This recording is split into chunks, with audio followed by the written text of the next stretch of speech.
Mais tous les Simondo là. Kras Kabala Kras Baba, comment il est la Réunion? Aujourd'hui, nous mènons un petit peu dans les hauteurs de Saint-Joseph. C'est Midesot, la capitale mondiale du safran pays. Bienvenue à la plaine des Grecs et c'est ça qui cause. Comment il est, Raphaël? Bonjour. Merci, il est là. Merci d'accueillir nous à la plaine des Grecs aujourd'hui, sous un magnifique soleil caché derrière les nuages. Quelle rue, ça c'est quel chemin ça? Donc là, nous sommes la rue principale, c'est la rue Jules Loireau. Rue Jules Loireau. Quand nous montons par ici, il y a un endroit que bon peu de monde y connaît ici à la plaine des Grecs. La petite boutique que nous avons derrière là.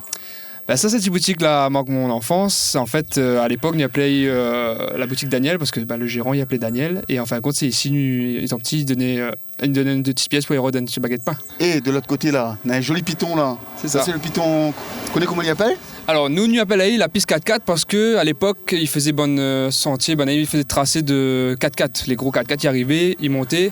Il jouait un peu épié dans la boue, et par la suite, l'a arrêté, mais il a continué d'être un sentier de randonnée. Ah, ok. Alors, nous là quitte la rue Jules Loireau, Raphaël. Et voilà. Chemin là, c'est comment? Donc c'est la route du Bel Air. La route du Bel Air. Juste ici, il y a un endroit qu'on connaît bien aussi. Oui, c'est ça, c'est la jeunesse. Donc du coup, c'est le radier.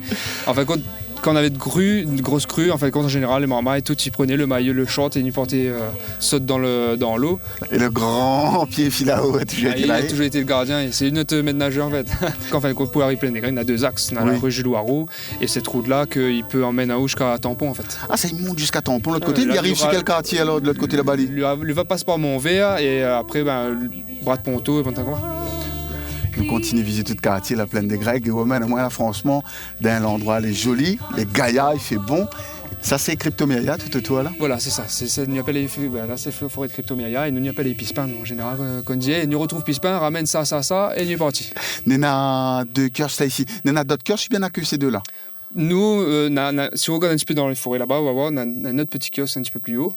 Donc il ne faut pas avoir peur parce que en fait, si vous continuez de monter, vous pouvez arriver à flanc de falaise même. Hein. On a un petit sentier, normalement un petit tracé, on peut suivre.